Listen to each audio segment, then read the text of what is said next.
Right, good morning. It is time to get back at it. I hope your St. Patrick's Day antics are behind you and we're moving forward. Give me a wee thumbs up today to tell me you're back on track, guys. I know it's going to get hard, right? It's going to get hard in a way. It's even going to be harder after a weekend off. Most of you have sort of let go a wee bit, and that's fine. It's Paddy's Day. You know, it's not about being 100% of the time. It's about being 80%, 100% of the time. That's what's more than likely going to get you there. Remember, the key here is consistency. Consistency long term. Even if we have a wee slip up, we get back at it. One of the biggest reasons why most people fail at any sort of weight loss diet or any diet, any prep diet, any whatever it is this perception of failure, this perception of they failed, right? So for example, I was going to be good at the weekend, I slipped up, I had a bottle of wine, I had maybe some junk food, woke up on Sunday morning, ended up having a cooked breakfast, went out for dinner, you know, had another cup of beer, and my diet's ruined. That's it, it's ruined. And it's that perception of it's ruined that completely nails your progress. Remember, it's about consistency long term here. So you put it behind you, move forward, you put it behind. And remember, it's not really a bad weekend. Stop having this perception of good food and bad food. It's just calories, all right? The best thing to do, and I keep telling people this, right? I know it's very difficult from a mindset point of view, but you've got to track your badness, right? I don't even want to call it badness, but the overindulgence, you have to track it.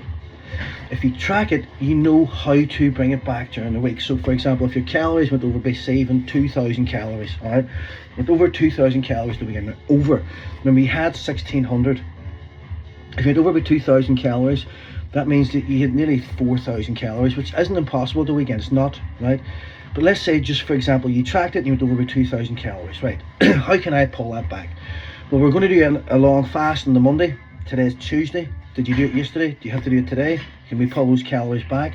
Can we do that, say, Monday, Wednesday, and a wee bit on Friday? Can we pull them back during the week? So when we go into next Saturday, we've got the extra calories from that weekend pulled back, and we're going to do a new weekend. So it's never really a bad thing. It's just too many calories. Think about this as like saving money.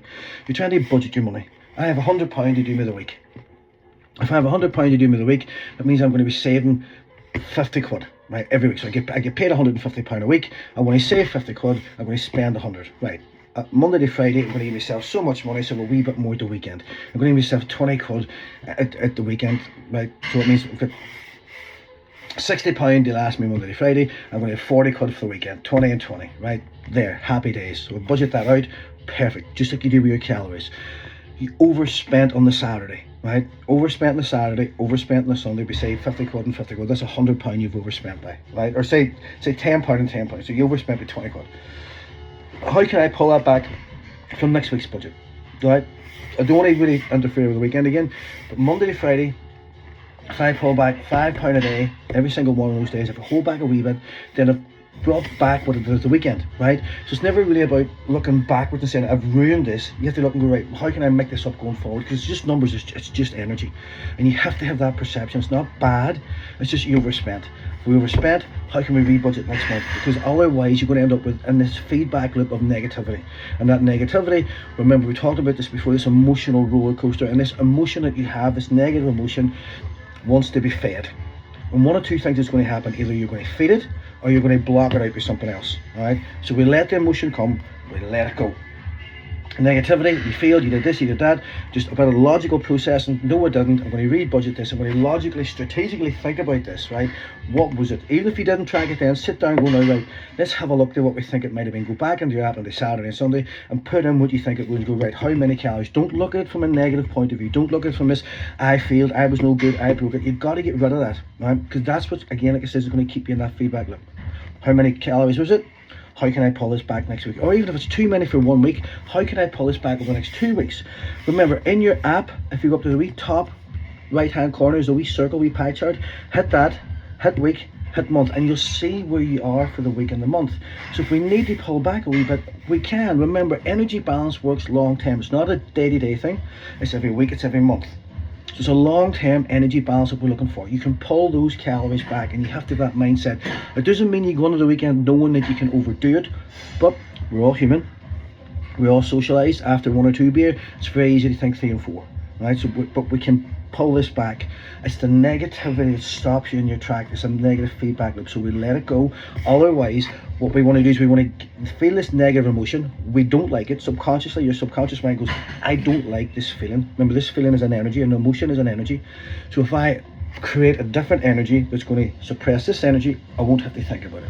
That's called a coping mechanism. We'll use alcohol, drugs, food, something that releases dopamine in the brain that makes you feel a wee bit better about yourself than what this made you feel. And that's literally what a coping mechanism is in our emotional roller coaster. So we feel the emotion. All right, I fucked up, ate more than I was supposed to eat, right? But let's logically process this. Let's rebudget next week. Emotion gone, thought gone, right? Otherwise, I'm going to block, don't like feeling this, I feel bad, I don't like feeling it, I'm going to suppress it.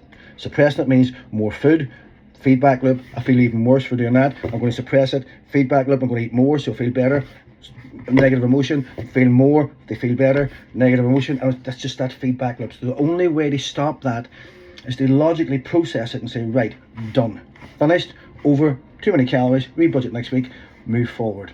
Otherwise you'll never get to the finish line, and that's what stops you from getting there. Same with using the scales, stepping on it, oh my god, I put on fucking 2 pounds, I'm a bad person, I'm no good, maybe I'm supposed to be fat, this is never going to work for me, oh my god, I'm just cursed to be overweight forever. Negative feedback loop. All right, bang, bang, bang, bang, bang. So we have to break that. We have to stop that on its tracks. Does that make sense? So give me a thumbs up. We're back on track. Get on with it. This week, guys, you put added in the supplements, CLA, green tea, Yohimbine, if you have it. Yohimbine is hard to find, guys. It's not a game breaker, but your CLA and your green tea is very good for mobilizing. Remember, we talked about the two different things here. We can mobilize fat cells, and then we burn fat cells. So this is where we want to start thinking about now, getting on that morning cardio, going for a walk, doing something. If you can't go in the morning, get it in the evening. We should be doing 4 half-hour sessions of aerobic work, minimum, right? Go for a walk, get up early, do what I do. I had to come in here at 4:30 this morning to do my bit session because I've got a busy day. Prioritize your workouts. This is where you burn fat, guys. You don't burn fat in a diet. You would just calories coming in. We then burn the fat. We've got to mobilize this and we've got to burn it. It's fuel, it's petrol in the tank. We've got to burn it. All right, dieting won't work. We have to diet to restrict the energy coming in, and then we have to expend the energy that's stored. Remember that. So we mobilize the fat cells and then we burn the fat cells. All right, we oxidize the fat through exercise and movement. All right, you have to understand that. We've got to get up and get going. If you're struggling with this, give me a call, give me a message, do something, post it in a group. But guys, you've got to get moving. Remember, please remember this, right? Please remember this. This is your goal. This is what you want. You signed up for this. You're worth this, right? The wee negative feedback loop's always going to be there unless you learn to break the cycle and get rid of the negativity attached to it. Right? It's not a negative. Right? It's just an emotional thought. It's just a process of what you did. Logically, put it into logic. I know that's hard for women to do, and I don't mean that to be derogatory in any way. Men are logical thinkers, women are emotional thinkers. That's why women normally always fail in their diet, because you're too fucking emotional about the bad, what you perceive as bad, and the number in the fucking scale. So stop doing it, all right? Stop it, stop it. So get rid of this negative feedback loop. Think about it, feel it, all right, you fucked up, let it go. How do I bring these calories back? And the only way to do that is to track it. Now, I know some of you don't like tracking the badness because it makes you feel worse than you already feel, but then you have this feedback loop anyway. So process it. You can only process it by writing it down. Don't procrastinate. Procrastination is fear of some reality, right? Don't be afraid of the numbers. They're just fucking numbers. Put them in the app, figure out what it was, move forward. All right, you have to think about this logically. Remember, 80%, 100% of the time is going to get you there. You're not supposed to be 100%, 100% of the time. Nobody is, nobody ever will be, nobody ever could be, and life wouldn't be worth living if it was. Right, so enjoy it, but stop it. Now, knock it in the head, move forward. Let's go.